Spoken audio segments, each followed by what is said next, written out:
Pesach, we all know, is a celebration of freedom, liberation, and the birth of Israel as a nation.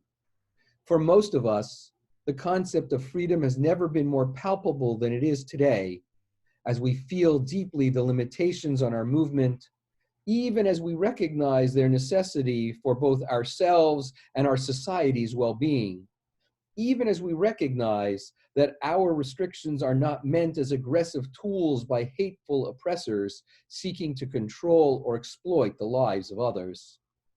I would like to take us back into the Pesach narrative to just before our ancestors left Egypt.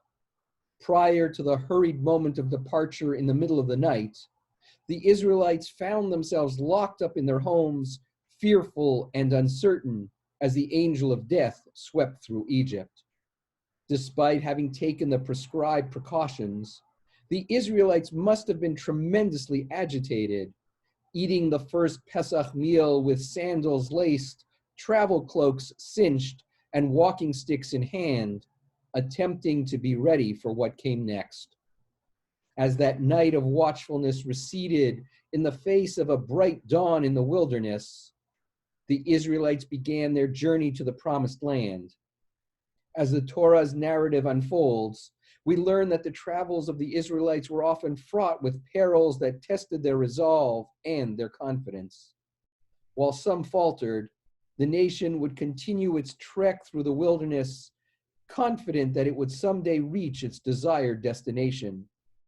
Their travels taught them that success was possible only through collective effort, through providing support to each other, through a willingness to sacrifice for the good of others and the community. It is not surprising that this national experience of redemption became the paradigm for future generations of how they would confront the challenges of their own historical epoch.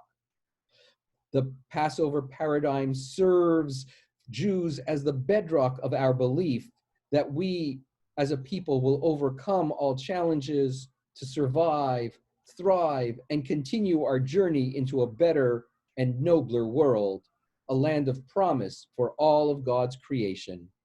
I wish everyone a sweet, healthy, and happy Pesach.